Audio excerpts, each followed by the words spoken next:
Sabe, lá nas páginas de um grimório antigo e bem misterioso, o Ars Goetia, existe um nome que ecoa com um poder bem particular sobre a mente humana: Dantalion.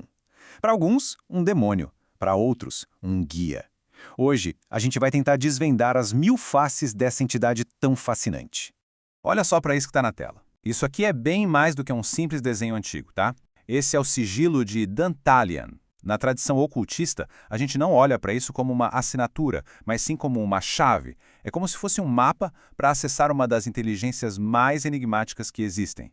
Então, o nosso roteiro hoje é esse aqui. A gente começa com o Duque de Muitas Faces, para entender quem ele é. Depois, mergulhamos nos poderes do Grimório e vemos a evolução dele de demônio a arquétipo. Daí partimos para uma visão moderna, como um senhor da liberdade, e falamos da prática de pathworking. E para fechar, a gente amarra tudo com o segredo no espelho.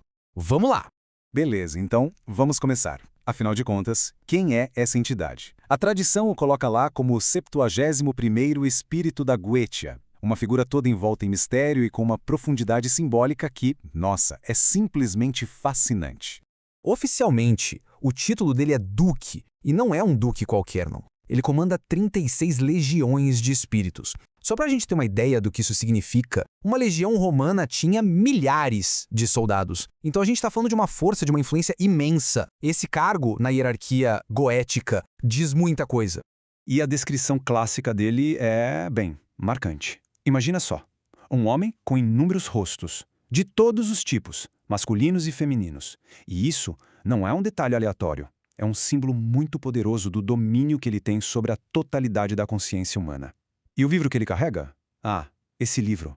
Ali estaria todo o conhecimento, todos os segredos que ele guarda e que pode, quem sabe, revelar. Agora, vamos nos aprofundar nos poderes que os grimórios antigos dizem que ele tem. É aqui que a gente começa a entender por que ele é visto como uma espécie de arquiteto da mente. Olha que combinação de habilidades curiosa. De um lado, ele ensina todas as artes e ciências. É o mestre do conhecimento. Mas, ao mesmo tempo, ele conhece e pode alterar pensamentos. Ele pode causar amor e pode mostrar a imagem de qualquer pessoa. Isso nos diz algo fundamental, percebe? Para Dantalion, não existe essa separação entre razão e emoção. Lógica e desejo são parte da mesma coisa. Voltando àquele sigilo. Se a gente olhar de perto, vai perceber que ele não é só um portal. Ele é a própria representação do domínio de Dantalion. Essa geometria toda complexa que a gente vê é como um espelho do labirinto que é a mente humana, com todos os seus caminhos e conexões. Numa prática ritualística, o sigilo funciona como um ponto focal. É como sintonizar uma rádio, sabe? É um mapa visual que ajuda a mente do praticante a entrar na frequência de Dantalion, abrindo uma porta para esse vasto domínio de conhecimento. E aqui a interpretação simbólica fica muito legal. O design do sigilo é uma grande metáfora visual. As linhas entrelaçadas podem ser a teia que conecta nossos pensamentos e emoções, e os círculos, portais para o conhecimento. A complexidade toda é o próprio labirinto da nossa mente, um território que ele supostamente domina por completo. Mas é claro que a forma como se entende Dantalion mudou, e mudou radicalmente. Vamos avançar um pouco e ver como essa figura evoluiu de um demônio temido para uma espécie de ferramenta psicológica. Essa linha do tempo deixa tudo bem claro. A gente começa lá no século XVII, onde Dantalion era visto como um duque infernal que precisava ser controlado. Ponto. Mas aí, pulando para os séculos XIX e XX, a coisa muda de figura. Ele passa a ser reinterpretado como uma inteligência arquetípica. E hoje em dia? Bom, hoje ele é frequentemente visto como um guia para o autoconhecimento, para a jornada interior. O ponto crucial aqui é uma virada de chave, uma mudança total de paradigma. A ideia de coagir uma força externa deu lugar a de se comunicar com um aspecto interno. O medo foi sendo substituído pela busca de autoconhecimento. Dantalion deixa de ser um outro para se tornar um reflexo do nosso próprio potencial. E essa reinterpretação toda chega a um ápice com pensadores modernos como George Puente, que propõe uma visão radicalmente diferente de toda a hierarquia goética.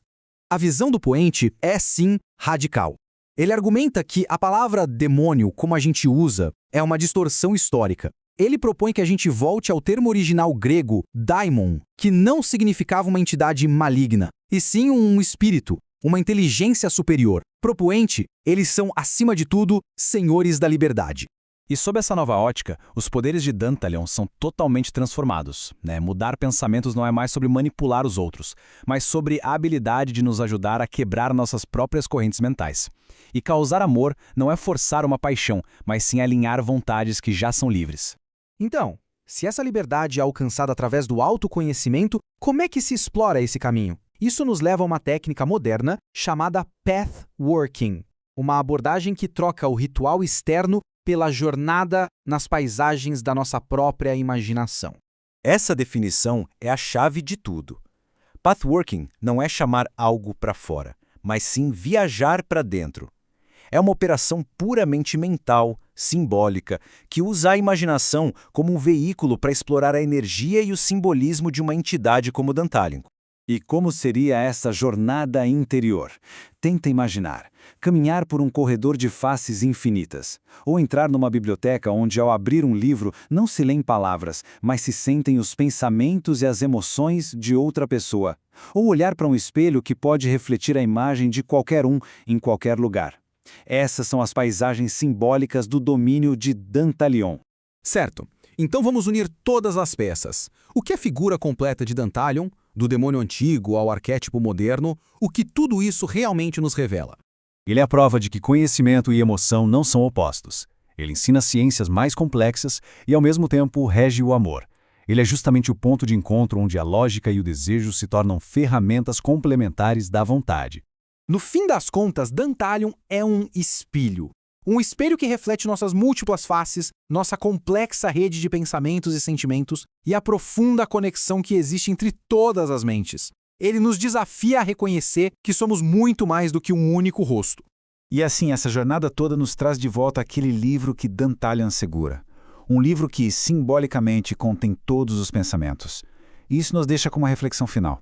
Se ele conhece cada segredo, qual é aquele pensamento que se guarda com tanto cuidado, com o medo de que ele já esteja escrito há muito tempo nas páginas desse livro?